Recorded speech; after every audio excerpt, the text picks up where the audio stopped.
Visit Tazkir.org.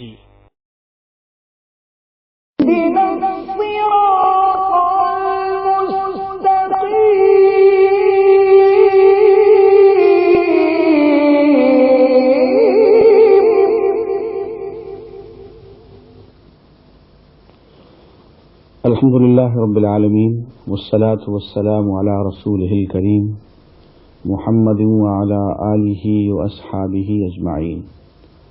أعوذ بالله من الشيطان الرجيم. بسم الله الرحمن الرحيم. الحمد لله رب العالمين الرحمن الرحيم مالك يوم الدين. إياك نعبد وإياك نستعين. صدق الله العظيم. ناظرین السلام علیکم. ہم سلسلے وار پروگرام قرآن مجید کا پیش کر رہے ہیں، جس میں روزانہ تقریباً ایک پارہ رمضان کے پورے مہینے میں ہم مطالعہ کریں گے. آج میں قرآن مجید کے بارے میں ذرا سا تمہیدی پروگرام سورہ فاتحہ اور سورہ بقرہ کے بارے میں عرض کروں گا. ناظرین، قرآن مجید وہ کتاب ہے جو تمام آسمانی کتابوں کا نچوڑ ہے.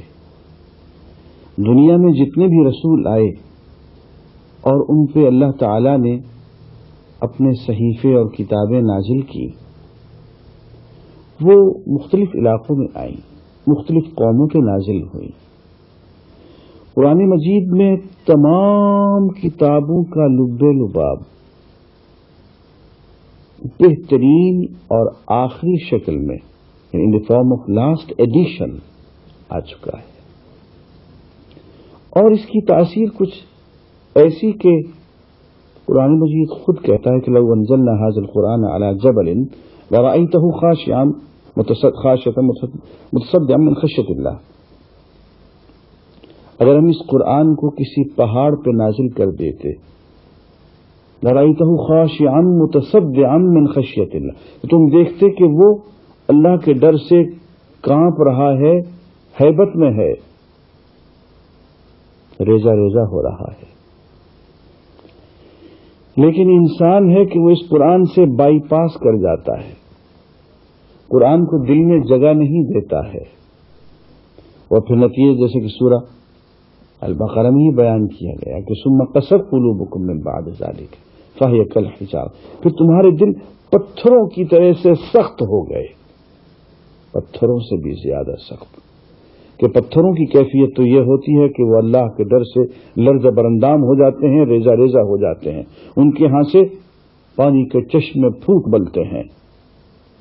لیکن تم نے اللہ کے کلام کو نہ سنا، نہ پڑھا، نہ سمجھا، تو تمہارے دل سخت ہوتے چلے گئے. اور پھر یہ قرآن مجید جو ہے ہمارے لیے دستور ہے. ہمیں جب خلیفہ بنا کے، نائب بنا کے اس دنیا میں بھیجا جا رہا تھا، تو اس وقت اللہ تعالیٰ نے کہا تھا کہ اِمَّا یَأْتِیَنَّکُم مِّنِّی ھُدًى فَمَن تَبِعَ ھُدَایَ فَلَا خَوْفٌ عَلَیہِم وَلَا ھُم یحزنون. دیکھو، میں پے بپے تمہیں ہدایت کے سامان کرتا چلا جاؤں گا، کتابیں بھیجتا چلا جاؤں گا، ہدایات احکامات بھیجتا چلا جاؤں گا، اور جس نے ان کی پیروی کی ان کے لیے کوئی خوف نہیں ہوگا، کوئی غم نہیں ہوگا. تو وہ جو پے بپے ہدایات اور تعلیمات اور کتابات آئیں، ان سب کا نچوڑ قرآن مجید میں آ گیا. قرآن مجید جب ہم پڑھنے لگتے ہیں تو اعوذ باللہ من الشیطان الرجیم پڑھتے ہیں کہ ہم اللہ کی حفاظت میں آتے ہیں، اس کی پناہ میں آتے ہیں اس مردود شیطان سے جو ہمیں قرآن نہیں پڑھنے دیتا. اب غور فرمائیے کہ اعوذ باللہ پڑھنے کا عمل زکوٰۃ سے پہلے تو نہیں ہے، حج سے پہلے تو نہیں ہے، روزے سے پہلے تو نہیں ہے، یہ قرآن پڑھنے سے پہلے کیوں ہے؟ اس لیے کہ شیطان کا سب سے بڑا مورچہ یہ ہے، سب سے بڑی اسٹریٹجی اس کی یہ ہے کہ اللہ کا پیغام اس کے بندوں تک نہ پہنچنے دیا جائے، انسان کو قرآن نہ پڑھنے دیا جائے، ایسے ہیلے ایسے طریقے اختیار کیے جائیں کہ اول تو مسلمان یا انسان قرآن پڑھے ہی نہیں، اور پڑھے تو اس کو یہ یقین دلا دیا جائے کہ بغیر سمجھے پڑھو، اس میں کسی غور و فکر اور تدبر کی ضرورت نہیں ہے۔ شیطانی چال ہے۔ اسی لیے اللہ تعالیٰ نے حکم فرمایا کہ جب تم قرآن پڑھنے لگو تو اعوذ باللہ من الشیطان الرجیم پڑھ دو، تاکہ ہم شیطان اور تمہارے درمیان حجاب، پردہ، رکاوٹ، حفاظت پیدا کر دیں۔ اس کے بعد ہم پڑھتے ہیں بسم اللہ الرحمن الرحیم، یعنی اللہ کے نام سے جو رحمان ہے اور رحیم ہے۔ اللہ کے نام سے کیا مراد ہے؟ مطلب یہ جو کام ابھی ہم کرنے لگے ہیں یہ اللہ کی خاطر کر رہے ہیں، اس کے نام سے کر رہے ہیں، اس کی رضا حاصل کرنے کے لیے، اس کو منانے کے لیے، اس کو خوش کرنے کے لیے کر رہے ہیں، اس میں کسی اور کی ملاوٹ نہیں ہے۔ تو جو ہی ہم کسی کام سے پہلے بسم اللہ پڑھتے ہیں تو اصل میں اس میں اظہار ہوتا ہے اپنی نیت کا، اپنے اخلاص کا،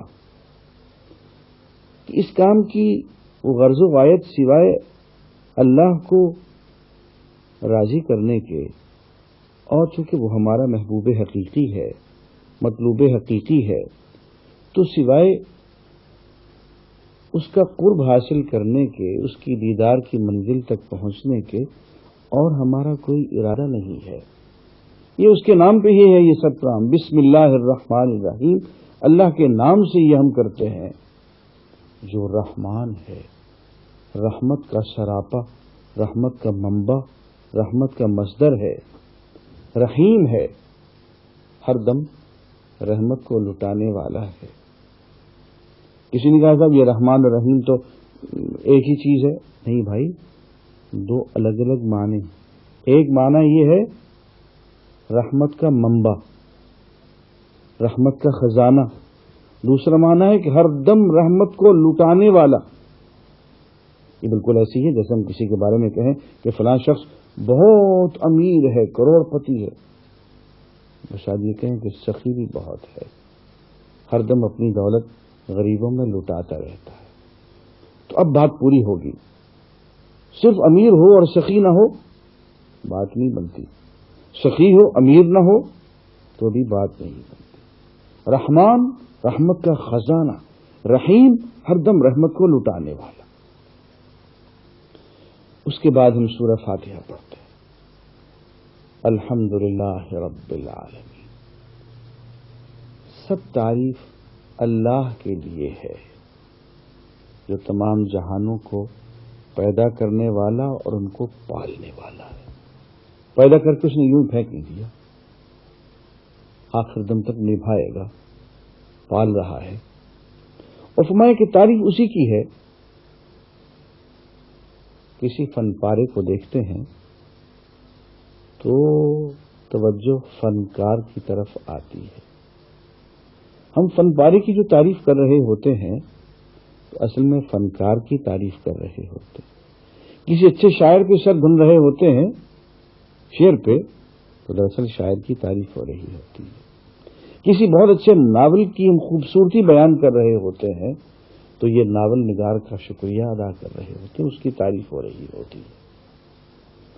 معلوم یہ ہوا کہ دنیا میں کہیں بھی جمال ہے یا کمال ہے یا حسن ہے یا اس حسن پہ وارفتگی ہے،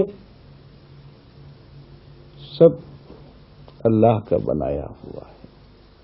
سب کی تعریف، ہر جمال کی اور ہر کمال کی اللہ کے لیے سزاوار ہے۔ اور یہاں سے ایک اور بات کا بھی پتہ چلا کہ فرمایا کہ دیکھو تمہیں فن پارا سمجھنا ہو تو فنکار کے حوالے سے سمجھا کرو، فنکار تک پہنچنا چاہتے ہو تو فن پارے کے راستے سے جایا کرو۔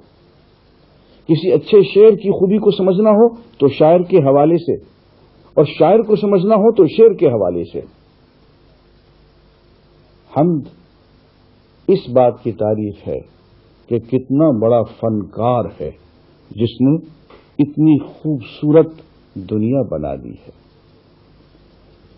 میں جب پہلی مرتبہ سوات میں گیا تو مسلسل ایک شعر کا ورد کرتا رہا کہ ایک عکس ناتمام پہ عالم کو وجد ہے، کیا پوچھنا ہے آپ کے حسن و جمال کا، جس نے اس قدر حسین کائنات بنا دی ہے، اور یہ حسین کائنات اس کا ایک ناتمام سا عکس ہے، خود کتنا حسین ہوگا، اور اس کی فن خلاقی کا کیا کہنا۔ یہی بات ہے کہ جب ہم کوئی فن پارہ دیکھتے ہیں، جب کوئی فنی تخلیق دیکھتے ہیں اور اس پہ ہم سر دھننے لگتے ہیں تو کہتے ہیں تبارک اللہ احسن الخالقین، بہت بابرکت ہے وہ ذات جو سب سے بہتر تخلیق کرنے والا ہے۔ تو الحمدللہ رب العالمین، سب تعریف اللہ کے لیے جو تمام جہانوں کا پالنے والا ہے۔ الرحمن الرحیم، رحمان ہے، رحیم ہے، مالک یوم الدین، اور عادل ہے۔ اس نے یہ دنیا جزا کے لیے نہیں بنائی، یہ دنیا اس نے دارالعمل بنائی ہے، دارالامتحان بنائی ہے، یہ ایگزامینیشن ہال ہے۔ اس میں نمبر کچھ تو ملیں گے لیکن پورا نتیجہ اس دنیا میں جا کے نکلے گا، وہ ہے دارالجزا یوم الدین۔ اس دنیا میں نہ کسی کو پوری جزا مل سکتی ہے نہ سزا مل سکتی۔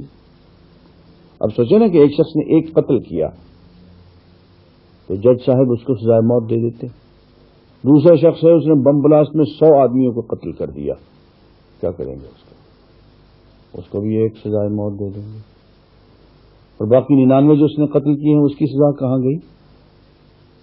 اصلی انصاف تو یہ ہے نا کہ جس نے 100 قتل کیے ہیں اس کو آپ سزائے موت دیں، پھر زندہ کریں، پھر ماریں، پھر زندہ کریں، پھر ماریں۔ 100 آدمی اس نے قتل کیے ہیں تو اس کو 100 موتوں کا مزہ چکھنا چاہیے۔ عزیزو، یہ اس دنیا میں ممکن نہیں ہے، اس لیے کہ یہ دنیا عمل کی دنیا ہے، امتحان کی دنیا ہے، یہ انصاف کی جگہ نہیں ہے، دارالجزا نہیں ہے۔ وہ آئے گا، اس کا نام یوم الدین ہے، اور مالک یوم الدین، وہ ہے مالک انصاف کے دن کا۔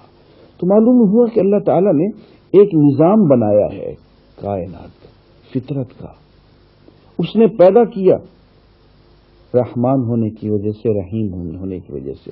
وہ رب ہے، پیدا کرنے کے بعد ہر منصوبہ بندی کے ساتھ وہ پالتا چلا جا رہا ہے، نبھاتا چلا جا رہا ہے۔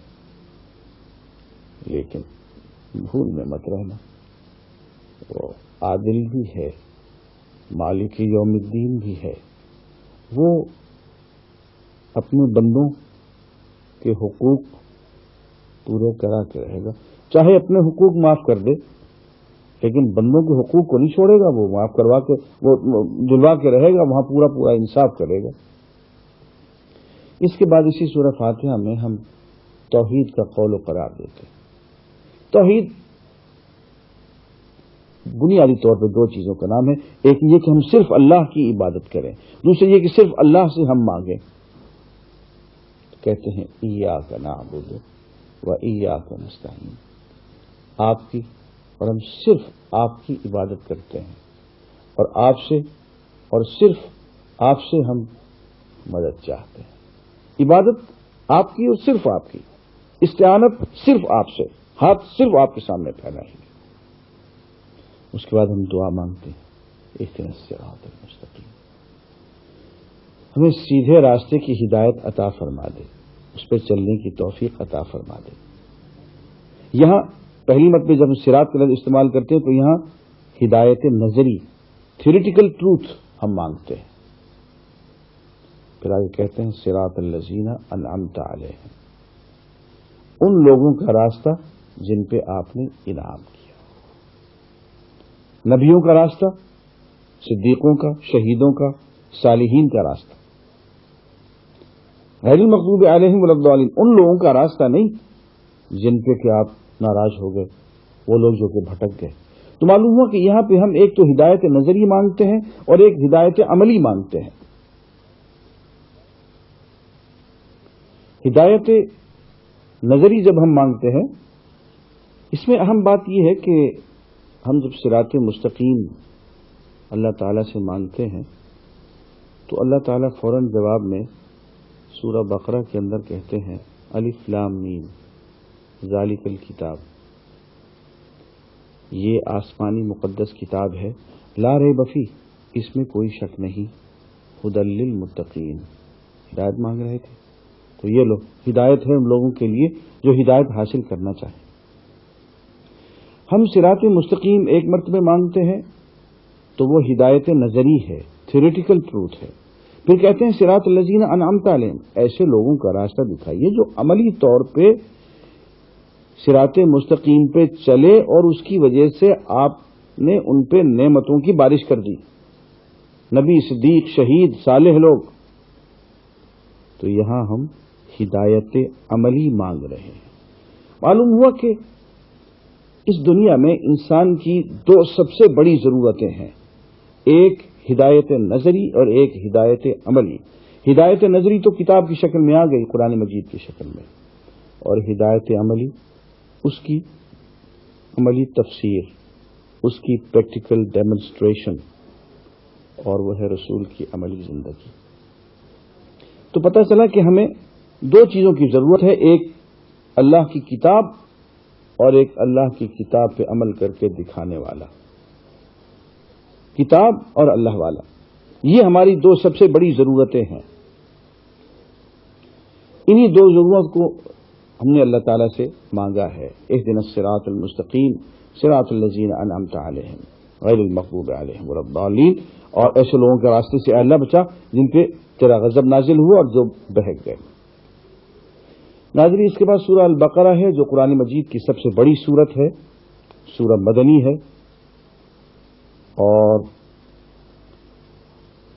اس میں سب سے پہلی آیت اپنی جگہ پہ ایک معجزہ ہے، ذالک الکتاب، یہ آسمانی مقدس کتاب ہے۔ کتاب عام کتاب کو کہتے ہیں، الکتاب آسمانی کتاب، الہامی مقدس کتاب، لا ریب فیہ، اس میں کوئی شک و شبہ کی گنجائش نہیں۔ اس وقت بھی اس میں شک و شبہ کی گنجائش نہیں تھی جب یہ محمد الرسول اللہ صلی اللہ علیہ وسلم کے ہاتھوں میں تھی، صحابہ کے ہاتھوں میں تھی، اب بھی نہیں۔ اور 150 سال گزر گئے، اس کتاب میں کوئی تبدیلی نہیں آئی۔ پہلی آسمانی کتابیں تم لوگ بدل ڈالتے تھے اپنی اغراض کی خاطر، ویسٹڈ انٹرسٹس کی خاطر، جی چاہا تو احکام کو ادھر سے کاٹا ادھر لگا دیا، کاٹ کے پھینک دیا، اضافہ کر دیا۔ فرمایا کہ یہ کتاب تو تمام کتابوں کا نچوڑ ہے، اور چونکہ آخری کتاب ہے اور کامل بھی ہے اور پوری انسانیت کے لیے ہے، اس لیے اس کو اب تم بدل نہیں سکو گے، اس میں کوئی تحریف اور تبدیلی نہیں ہو سکے گی۔ اس لیے پہلا دعویٰ اس کتاب کا یہ ہے، لا ریب فیہ، اس میں کوئی شک و شبہ والی بات نہیں ہے، اس میں کوئی تبدیلی، کوئی تحریف نہیں آ سکی ہے۔ اور یہ بات قرآن مجید میں اتنی جگہوں پہ بیان کی گئی ہے کہ آدمی حیران رہ جاتا ہے۔ فرمایا کہ انا نحن نزلنا الذکر وانا لہ لحافظون، ہم ہی ہیں جنہوں نے اس نصیحت کو نازل کیا ہے، اس پیغام کو، قرآن کو، وانا لہ لحافظون، اور دیکھ لینا ہم اس کی حفاظت کر کے دکھائیں گے۔ اور فرمایا کہ انہ لکتاب عزیز، یہ زبردست کتاب ہے۔ عبداللہ یوسف نے ترجمہ کیا کہ دس از این اناسیلیبل بک، یہ وہ کتاب ہے جس پہ کوئی حملہ نہیں ہو سکتا۔ انہ لکتاب عزیز لا یأتیہ الباطل من بین یدیہ ولا من خلفہ تنزیل من حکیم حمید، اس کے آگے سے پیچھے سے کسی طرف سے کوئی اس میں ملاوٹ باطل چیز شامل نہیں کی جا سکتی، یہ حکیم و حمید کی طرف سے نازل شدہ کلام ہے۔ ایک دفعہ میں تمت کلمۃ ربک صدقا وعدلا، تیرے پروردگار کا کلمہ پیغام صدق و عدل کے اعتبار سے اپنے معراج کو پہنچ چکا۔ لا تبدیل لکلمات اللہ، اللہ کے کلمات کو تبدیل نہیں کیا جا سکتا۔ یہاں میں اس بات کی طرف توجہ چاہوں گا کہ یہ بات کہنا کسی انسان کے بس میں نہیں ہے۔ اگر یہ انسان کی لکھی ہوئی کتاب ہو، کوئی بھی انسان اپنی کسی تصنیف کے بارے میں آج اگر یہ دعویٰ کرنا چاہے، آج کرنا چاہے، تو بہت ذرائع وسائل ہے نا۔ اس زمانے میں جبکہ قرآن مجید ہمارے سامنے آیا تو وسائل کاغذ نہیں تھے، پریس چھاپا خانے نہیں تھے، دنیا جو تھی بکھری ہوئی تھی دور دور۔ اب تو پوری دنیا ایک گھرانہ بن گئی ہے۔ آج کوئی شخص یہ دعویٰ کرنا چاہے کہ جناب یہ میری کتاب ہے، یہ میں محفوظ کر چلا ہوں، اس میں آئندہ تبدیلی نہیں ہوگی، لوگ اسے پاگل کہیں گے۔ کیسے انسان کو چھوڑیے، کوئی حکومت، بڑی سے بڑی حکومت، دنیا کی ساری حکومتیں مل کے کسی ایک ڈاکومنٹ کے بارے میں یہ فیصلہ کر دیں کہ وہ محفوظ رہے گا، اس کا ٹیکسٹ انٹیکٹ رہے گا، اس میں کوئی تبدیلی نہیں آ سکے گی، تو یہ بات انسانی طور پہ ممکن نہیں ہے۔ دس از ہیومنلی امپاسبل۔ یہ کہ جو ہی یہ حکومت جائے گی، یہ نسل جائے گی، 150 سال کے بعد، 500-600 سال کے بعد کتاب ناپید ہو جائے گی، اس کے کئی نسخے ادھر ہوں گے، کچھ ادھر ہوں گے، اس نسخے میں کچھ لکھا ہوا ہوگا، اس نسخے میں کچھ لکھا ہوا ہوگا۔ لیکن قرآن مجید میں یہ بات دعوے کے طور پہ کہہ دی گئی کہ اس میں تم کوئی تبدیلی نہیں لا سکو گے۔ اور حد یہ ہے کہ اس تبدیلی کو بچانے کے لیے اللہ تعالیٰ نے قرآن مجید کی جو زبان ہے عربی، اس کی گھڑی کی ٹک ٹک کو بند کر دیا۔ عربی زبان جو 1500 سال پہلے جہاں تھی، آج بھی وہی کی وہی ہے، اس زبان میں تبدیلی نہیں آئی، اور یہ دنیا کی واحد زبان ہے جو وہی کی وہی کھڑی ہوئی ہے۔ دنیا کی اور کوئی زبان ایسی نہیں ہے جس میں تبدیلی نہ آ رہی ہو، عربی وہی ٹھہر گئی، اس کی بھی حفاظت ہو گئی۔ تو میں عرض کروں کہ یہ قرآن مجید کا ایک دائمی معجزہ ہے، اور میرا یہ دعویٰ ہے کہ انسانیت کی تاریخ میں اس سے بڑا اور کوئی معجزہ نہیں ہے، جو ہر گھر میں موجود ہے، ہمیشہ ہمیش کے لیے موجود ہے۔ تو اس نے یہ دعویٰ کیا 1500 سال پہلے کہ میرے ایک لفظ میں، میری زیر و زبر میں کوئی تبدیلی نہیں آ سکے گی، دیکھ لینا۔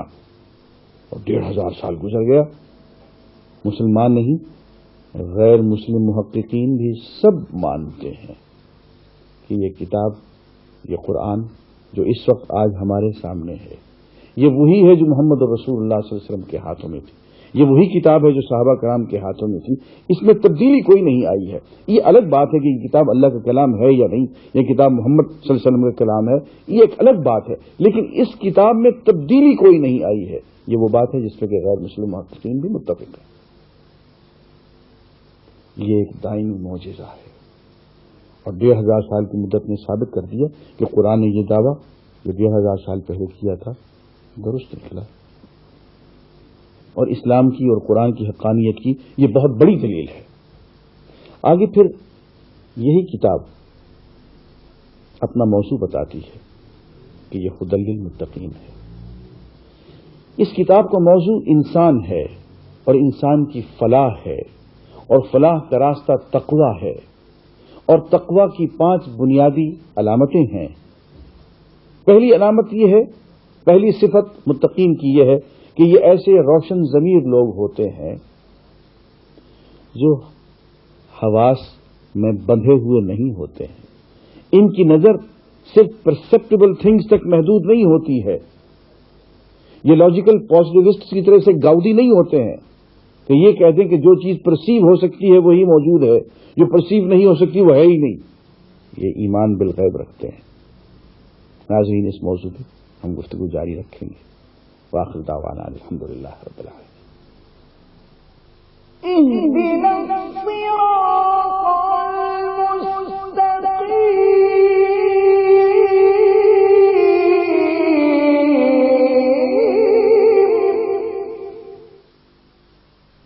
الحمد للہ رب العالمین والصلاة والسلام علی رسولہ الکریم محمد وعلی آلہ واصحابہ اجمعین۔ ہم نے سورہ البقرہ کی ابتدا کر دی ہے۔ قرآن مجید کا موضوع انسان اور اس کی فلاح ہے۔ سورہ بقرہ کے شروع میں ارشاد ہے کہ قرآن ھدی للمتقین ہے، متقی لوگوں کے لیے ہدایت ہے، ان لوگوں کے لیے ہدایت جو متقی بننا چاہیں، ہدایت حاصل کرنا چاہیں۔ پھر ان کی 5 صفات بیان کی گئی۔ ایک صفت یہ کہ یہ لوگ محسوسات کی زنجیر اپنے پاؤں میں ڈالے ہوئے نہیں ہوتے، یہ محسوسات سے کچھ آگے بھی دیکھ لیتے ہیں، ایمان بالغیب رکھتے ہیں۔ دوسری بات یہ ہے کہ نماز قائم کیے رکھتے ہیں۔ تیسری یہ کہ نماز قائم کرتے ہیں تو پھر اللہ کے راستے میں خرچ بھی کرتے ہیں۔ بخیل لوگ نہیں ہوتے، سخی ہوتے ہیں۔ اور چوتھی بات یہ ہے کہ اللہ کا کلام انہیں جہاں سے ملے اس کی تصدیق کرتے ہیں۔ والذین یؤمنون بما انزل الیک، یہ وہ لوگ ہوتے ہیں کہ جو ایمان لاتے ہیں اس چیز پہ جو اے محمد صلی اللہ علیہ وسلم آپ پہ نازل کر دی گئی، وما انزل من قبلک، اور آپ سے پہلے جو نازل کر دی گئی۔ بس کلام الہی اتنا ہی ہے، وما انزل الیک وما انزل من قبلک، جو آپ پہ نازل ہو گیا، جو آپ سے پہلے نازل ہو گیا۔ یہاں یہ لکھا نہیں ہے وما ينزل من بعدک، جو آپ کے بعد نازل کیا جائے گا، یہ لکھا ہوا نہیں ہے قرآن میں۔ معلوم ہوا کہ کلام الہی بس وہی ہے جو حضور تک نازل ہو چکا، حضور پہ نازل ہوا اور حضور سے پہلے نازل ہو چکا۔ اس کے بعد اگر کوئی شخص یہ دعویٰ کرتا ہے کہ مجھ پہ کلام الہی نازل ہوا ہے تو وہ کلام اللہ کا نہیں ہے، کسی اور کا ہوگا۔ قرآن میں تو یہی لکھا ہوا کہ کلام الہی کی آخری شکل یہی ہے، الذین یؤمنون بما انزل الیک وما انزل من قبلک، جو آپ پہ نازل کیا گیا، جو آپ سے پہلوں پہ نازل کیا گیا، بس اسی پہ ایمان رکھتے ہیں، اور ہاں آخرت پہ بھی ایمان رکھتے ہیں۔ یہ 5 صفتیں ہیں ان لوگوں میں۔ آخرت کی جواب دہی کا تصور ہے، اکاؤنٹیبلٹی ہے۔ ناظرین، اس شخص میں جس کو کہ جواب دہی کا کھٹکا لگا رہے اور اس شخص میں جس کو جواب دہی کا کوئی کھٹکا نہ ہو، اسے کوئی اکاؤنٹیبلٹی نہ ہو، ان دونوں میں بہت فرق ہوتا ہے، ان دونوں کی زندگی میں فرق ہوتا ہے۔ جو جواب دہی سے ڈرتا رہے وہ قدم پھونک پھونک کے رکھتا ہے، اور جو جواب دہی کا تصور جس کے پاس نہ ہو وہ بگٹٹ گھوڑے کی طرح سے ہوتا ہے، وہاں منہ مار لے وہاں منہ مار لے، تو کوئی پرواہ نہیں ہوتی۔ محمد صاحب کہتے ہیں کہ ساریاں سیاں پانی نو گئیاں، کئی آون بھر بھر کے، جس نے بھریا سر تے دھریا، قدم رکھن ڈر ڈر کے۔ تو یہ جواب دہی کا تصور جو ہے وہ پھر پھونک پھونک کے قدم رکھنے پہ مجبور کر دیتا ہے۔ یہ 5 صفات ہیں، ان کے بارے میں فرمایا اولئک هم المفلحون، یہی ہے فلاح پانے والے لوگ جن میں یہ 5 صفات پیدا ہو گئیں۔ اب آگے فرمایا کہ جب قرآن نازل ہوا، جب نبی آتا ہے، جب رسول آتا ہے، تو لوگ 3 حصوں میں تقسیم ہو جاتے ہیں۔ ایک تو وہ جن میں یہ 5 صفات ہیں، مومنین، صادقین، سچے مومن، ایمان لانے والے، متقین، مفلحین، کامیاب ہونے والے۔ دوسرے وہ لوگ جن کے ویسٹڈ انٹرسٹس ہیں، جن کی اغراض ہیں، جیسے کہ ابو لہب تھا، سارا ہی سودی کاروبار تھا، اونچ نیچ کا قائل تھا، مساوات کا دشمن تھا۔ وہ جانتا تھا کہ اگر اسلام آ گیا تو اس کی یہ جھوٹی حیثیت اس کی جھوٹی معیشت، اس کا ظالمانہ کاروبار، اس کی سرمایہ داری، اس کی ایکسپلائٹیشن چند دنوں کا شکار ہے، ختم ہو جائے گی۔ اس لیے اس نے ڈٹ کے اسلام کی مخالفت کی۔ یہی مسئلہ ابو جہل کا سیاست میں تھا، جو ابو لہب کا معیشت میں تھا، ڈٹ کے مخالفت کی۔ فرمایا کہ جو لوگ اللہ کی اتنی بڑی ہدایت کی ناقدری کریں تو اللہ تعالیٰ پھر جوابی کارروائی کے طور پہ ان کو اور دور پھینک دیتے ہیں۔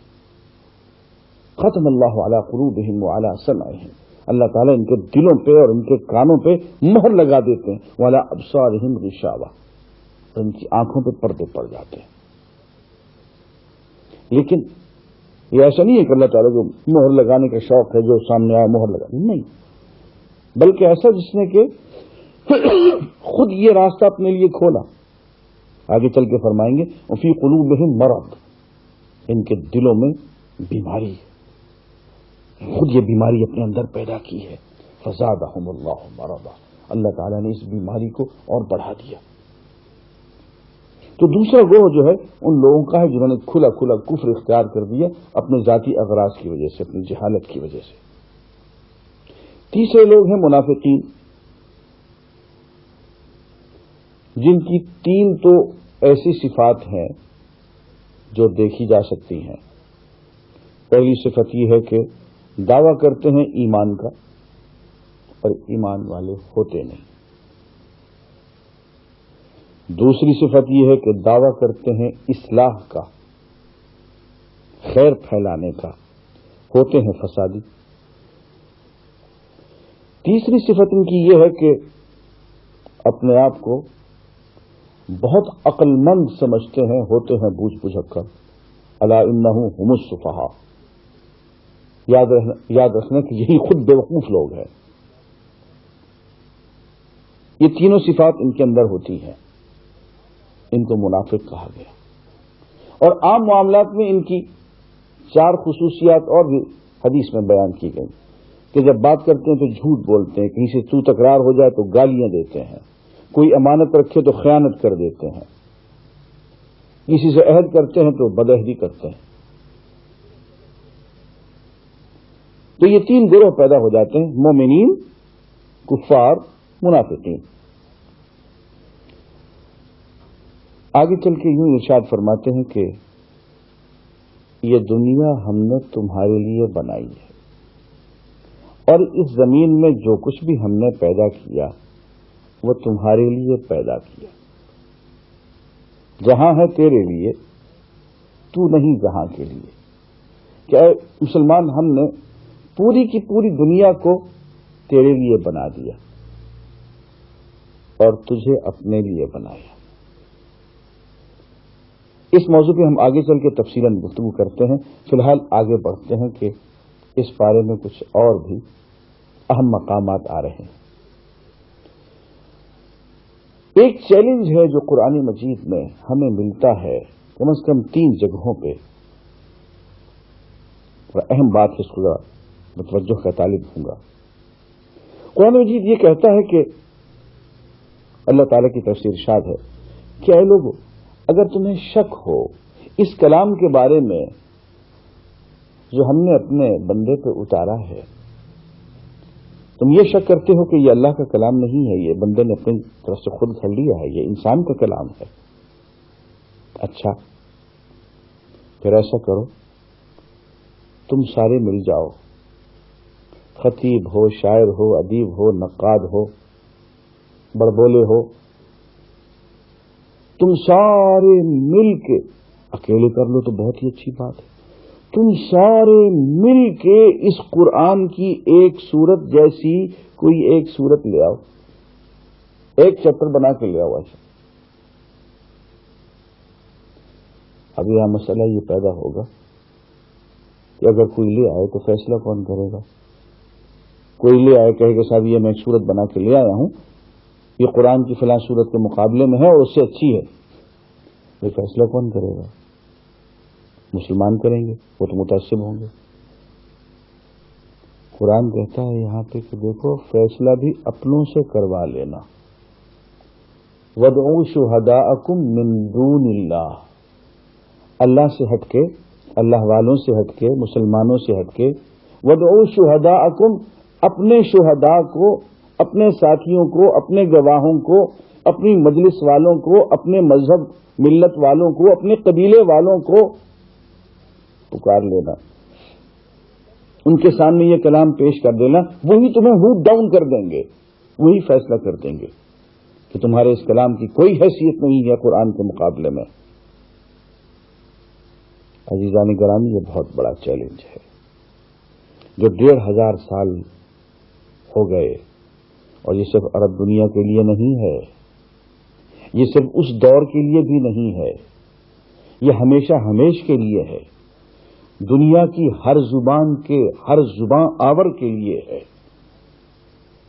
جہاں بھی کہیں کوئی خطیب، شاعر، ادیب، نقاد، لٹریچر موجود ہے اور سمجھتا ہے کہ وہ عمدہ سے عمدہ چیز لکھ سکتا ہے، بول سکتا ہے، تو یہ قرآن پاک یہ فن پارا پڑا ہوا ہے، اس کے مقابلے میں کلام لے آئے اور اپنوں سے فیصلہ کروا لے، ان لوگوں سے جو اس کے کلام پہ، اس کی شاعری پہ سر دھنتے ہیں، واہ واہ کرتے ہیں، ان سے فیصلہ کروا لے۔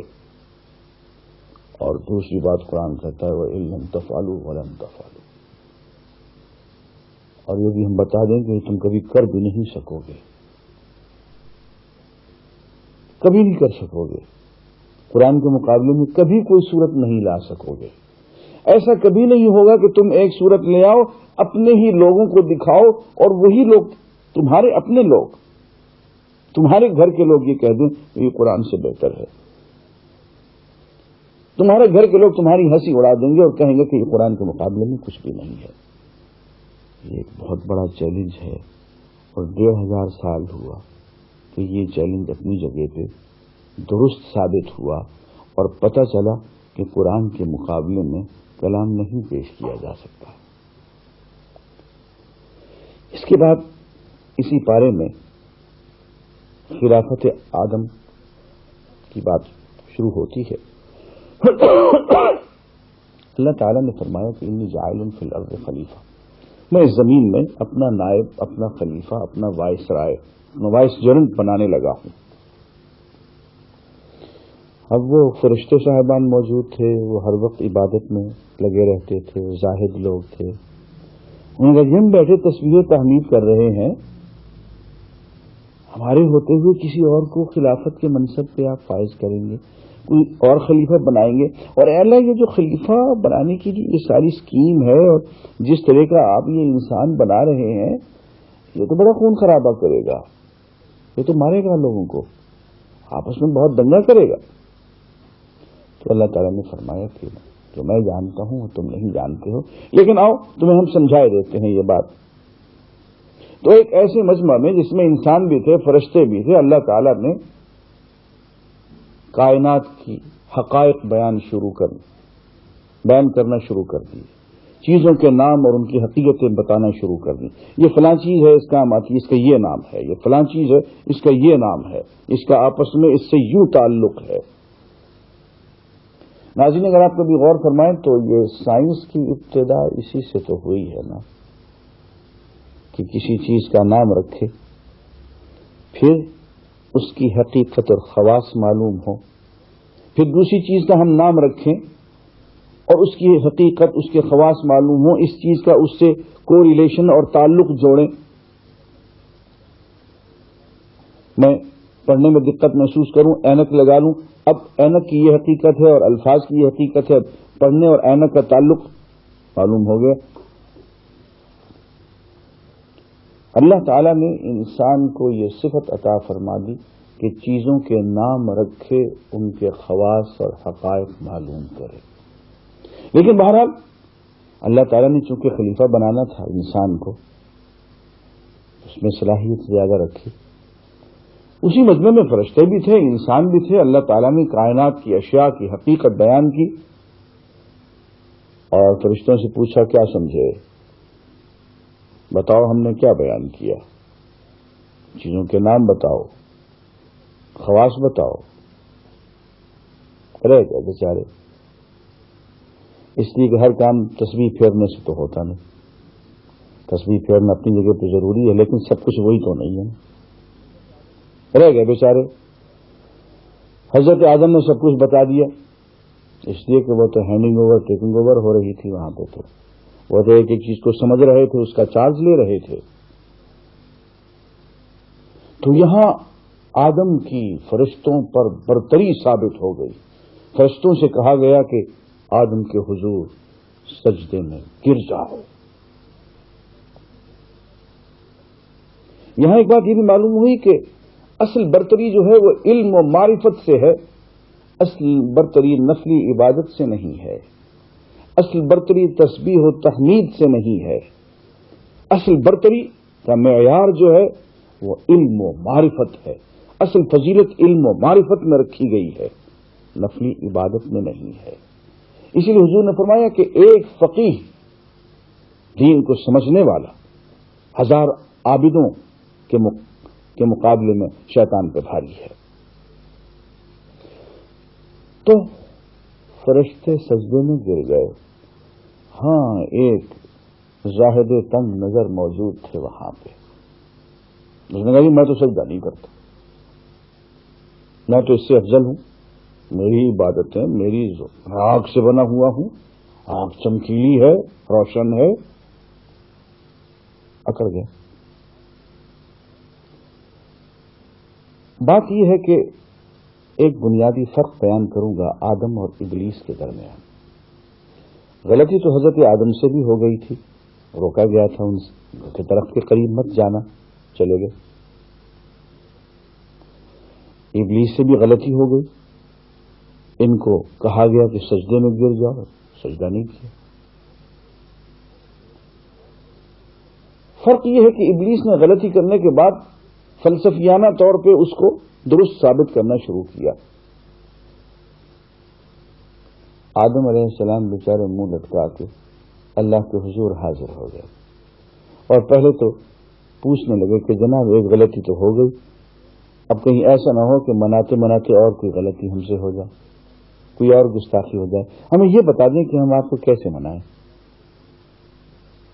منانے کا طریقہ اللہ سے سیکھا. فتلقى آدم من ربه کلمات. آدم نے اپنے پروردگار سے معافی مانگنے کے لیے کلمات بول سیکھے. ڈرافٹنگ اللہ تعالیٰ سے لے لی کہ ان الفاظ میں معافی مانگنی ہے. فتاب علیہ، معافی مانگی، اللہ نے معاف کر دی. اب بنیادی فرق حضرت آدم اور ابلیس میں یہ ہے، غلطی دونوں سے ہوئی. اب ابلیس اکڑ گیا اور فلسفے پیش کرنے لگا. آدم علیہ السلام آنسو بہانے لگے. آدم علیہ السلام نے معافی مانگ لی کہ جناب بس ہم سے غلطی ہوگی، آپ معاف کر دیجیے. یہی بنیادی فرق ہے انسان میں اور شیطان میں. انسان استغفار کرتا ہے، اپنی غلطی مانگتا ہے، ہر وقت اللہ کے حضور جھکا رہتا ہے.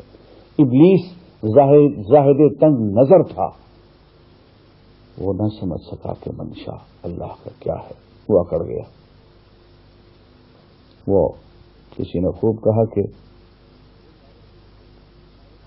رنگ فارغ بھی ہوئے جامع سحرگاہی سے اور زاہد ابھی آہنگ طہارت میں نہیں. ابلیس آہنگ طہارت ہی بھول گیا اور فلسفوں میں لگ پڑا، ہار گیا. معلوم ہوا کہ انسان کی اصل عظمت جو ہے وہ استغفار میں ہے، توبہ میں ہے، ندامت میں ہے. آگے بڑھتے ہیں. آدم کو معافی مل گئی. یہ مت جانیے کہ آدم کا زمین پہ آنا جو ہے بطور سزا کے ہے. یہ نظریہ غلط ہے، قرآن کے خلاف ہے. قرآن صاف طور پہ کہتا ہے کہ فتاب علیہ، اللہ تعالیٰ نے آدم کو معاف کر دیا.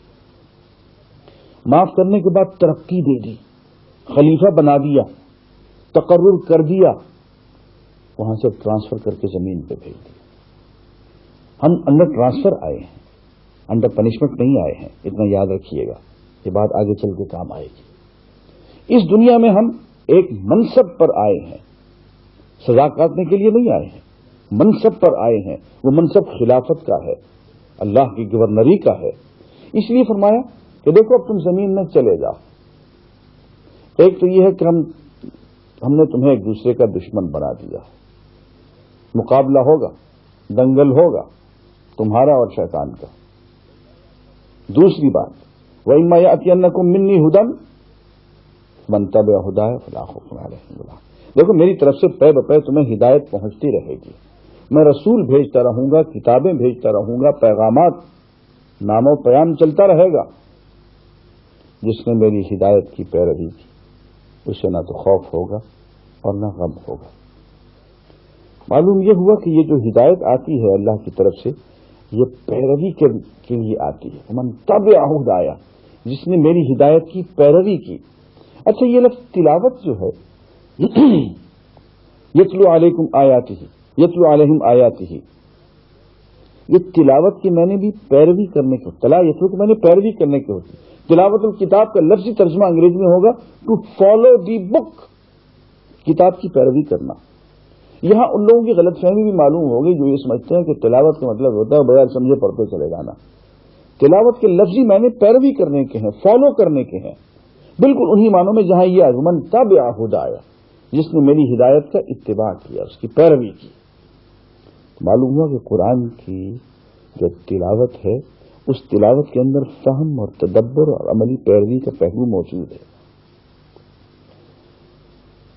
اس کے بعد زمین کی خلافت عطا فرما دی اور ساتھ کہا کہ دیکھو اب جو تم کام کرو گے تو اس مقصد کے تحت کرو گے کہ تمہیں میرے پاس لوٹ کے آنا ہے۔ اب تمہارا سمم بونم جو ہے، تمہاری زندگی کا اصل مقصد جو ہے وہ لقاء رب ہے، پروردگار کی ملاقات ہے، اور یہ تم اس انداز میں زندگی گزارو کہ لوٹ کے اب میرے پاس واپس جنت میں آ جاؤ۔ احتیاط کرنا، راستے میں ایک بھڑکیلی آگ بھی ہے، کہیں اس میں نہ جا پہنچنا۔ بس اتنی سی ساری اسکیم ہے۔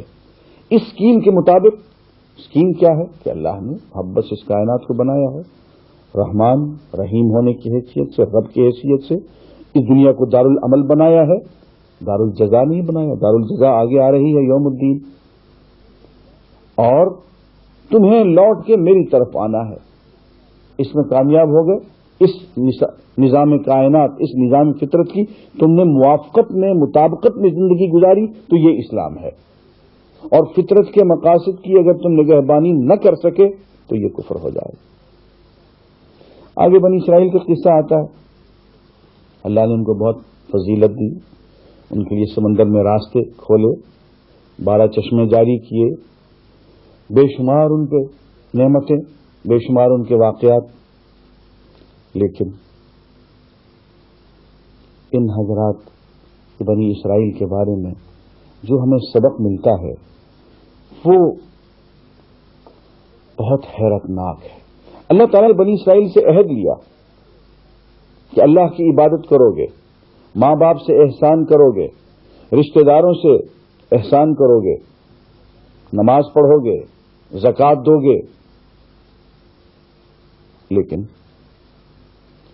یہ سارا عہد باندھنے کے بعد کہتے ہیں کہ ہمارے دلوں پہ تو پردے پڑے ہوئے ہیں، ہمارے دل تو بند ہو گئے بھائی، قلوبنا غلف۔ باتیں یہ ہماری سمجھ میں نہیں آئی، یہ توریت میں جو لکھا ہوا ہے یہ کچھ اوٹ پٹانگ سی چیزیں ہیں۔ قلوبنا غلف، ہمارے دل تو ان چیزوں پہ بند ہیں۔ اور اس کیفیت کے باوجود دعویٰ یہ ہے کہ نحن ابناء اللہ و احباؤہ، ہم تو اللہ کے بیٹے ہیں، اللہ کے محبوب ہیں، اللہ ہمارا محبوب ہے۔ اللہ تعالیٰ پوچھتے ہیں بہت اچھا، اللہ تمہارا محبوب ہے تو کیا خیال ہے موت کی تمنا کرو گے؟ موت کی تمنا تو نہیں کرتے، 1000 سال جینا چاہتے ہیں۔ اچھے عاشق ہو، اپنے محبوب کے پاس نہیں جانا چاہتے؟ عاشق نہیں ہو، جھوٹے ہو، منافق ہو۔ آگے سنیے، پھر کیفیت یہ ہے کہ نسلی تعصب میں گرفتار ہیں، یہ عربی ہے، یہ اجمی ہے، یہ کالا ہے، یہ گورا ہے۔ پھر آگے چلتے ہیں، ایک دوسرے کو گمراہ کہتے ہیں، ایک دوسرے کو فاسق اور فاجر اور کافر کہتے ہیں۔ آگے چلیے، کیفیت یہ ہے کہ جنت کو اپنا ورثہ سمجھتے ہیں۔ میں یہ یہود کی بات کر رہا ہوں، میں یہاں مسلمانوں کی بات نہیں کر رہا ہوں، لیکن اگر صفات مل جائیں تو مجبوری کی بات ہے، لیکن قرآن نے یہ سارے بنی اسرائیل کا نام لے کے یہ واقعات بیان کیے ہیں۔ یہ ہماری بدنصیبی ہے کہ یہ واقعات ہم پہ بھی ثابت آ رہے ہیں، ہم میں بھی نسلی اور علاقائی تعصب ہو، ہم میں بھی یہ فتنہ بازی اور فتویٰ بازی ہو، ایک دوسرے کو کافر کہیں۔ قرآن نے متہم تو یہود کو کیا ہے کہ اللہ کا عذاب تم پہ اس لیے آیا کہ تم نسلی تعصب رکھتے تھے، ایک دوسرے کو گمراہ کہتے تھے، تم جنت کو اپنا ورثہ سمجھتے تھے، اپنے بارے میں تم دعوے کرتے تھے۔ آپ کا کہا کہ مسلمانوں تم ایسا نہ کرنا، ہم نے بنی اسرائیل کی امامت چھین دی اور تمہیں منتقل کر دی، تم ایسا نہ کرنا ورنہ تم سے بھی امامت چھن جائے گی۔ وآخر دعوانا الحمدللہ رب العالمین۔ Visit Taskir.org